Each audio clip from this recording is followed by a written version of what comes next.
عبارات يلي بتتردد مثل وين الدولة أو ما في نظام أو الدولة فاشلة بتكرس الفكرة أنه ما في نظام قوي بلبنان مثل بسوريا أو بمصر. بس ضعف الدولة ما بيعني ضعف النظام، لأنه النظام منه بس الدولة. ببلش فهم النظام بلبنان من فهم الطرق يلي بيحكم فيها المجتمع، وأهمها أدوات القمع وإدارة العنف يلي بيستخدمها لمحاربة كل لاعب بيتحداه. ومع بداية الثورة تطور واستعمل أنواع مختلفة من القمع. خلتنا مع كل محطة نكتشف أكتر وأكتر شو طبيعته لهيدا النظام يلي عم بتواجهه الناس. النظام يلي بيشيطن العنف بالمظاهرات هو يلي بيدير العنف، والعنف بياخد أشكال مختلفة.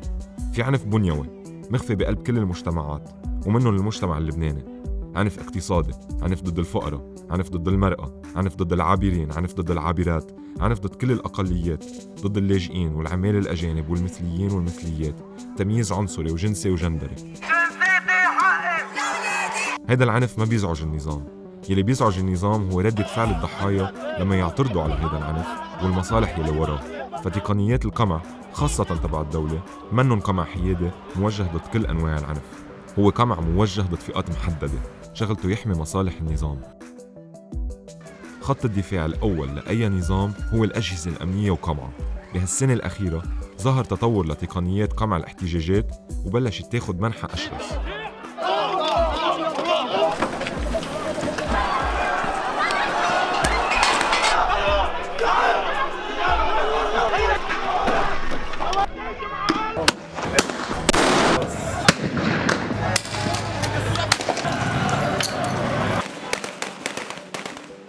هيدا القمع ما كان متساوي، طال الثوار والمهمشين وكان شبه غائب بوجه عنف أحزاب السلطة.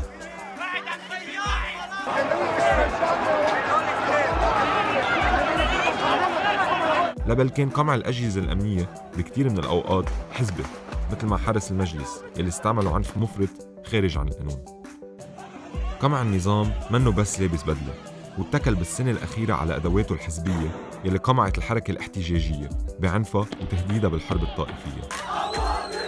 فالأحزاب بلبنان تحولت مع الوقت لأحزاب سلطة حتى ولو كانت بالمعارضة، وصارت إحدى طرق الدفاع عن مصالح النظام.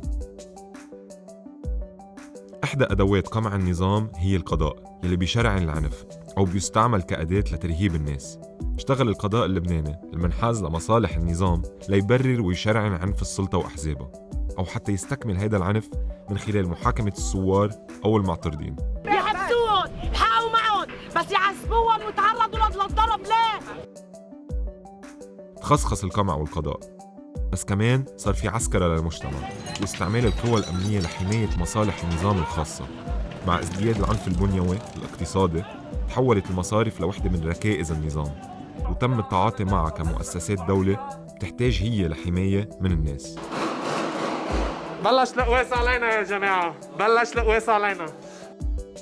امتدت عسكرة المجتمع لغير شركات خاصة عم تاخد قرارات تعسفية بحق عمالها، وأمنت للقوى الأمنية حماية من موظفينها.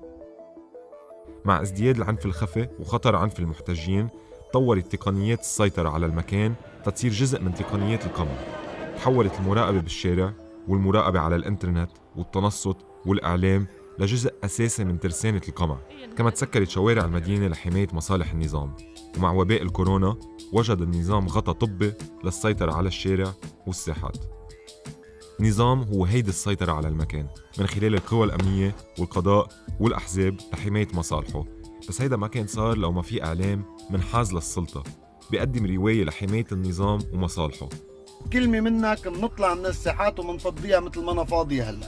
بطرابلس أعلام تركية، وببيروت خيام سعودية، أكل وتنظيم، وطرق التبرير بتختلف، بس كلها هدفها الدفاع عن النظام.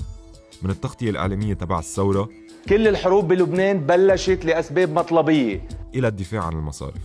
60.3% نعم بنثق بالليرة اللبنانية.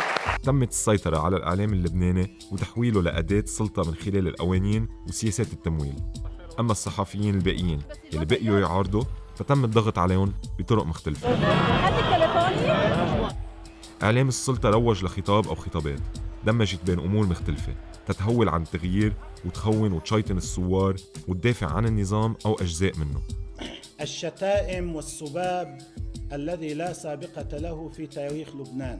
وهيدي الخطابات دمجت بين تخويف وتخوين لشيطنة أخلاقية للثوار وتهجم على الفئات الأكثر تهميشاً بالمجتمع.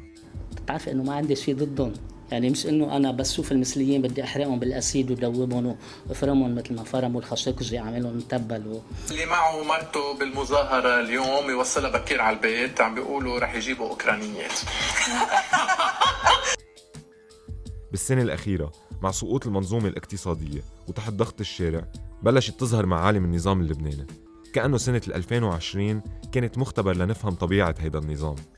ومع دخول هيدا النظام بأكبر أزمة شرعية من وقت انتهاء الحرب الأهلية وأزمته المادية حادة، رح يبلش الشق القمعي يزداد كرد على ازدياد العنف البنيوي. القمع يلي هلأ تقنية بهيدا النظام ممكن يصير ميزته الوحيدة، والتصدي لهيدا القمع ولهيدا النظام ما بيبلش إلا من الشارع.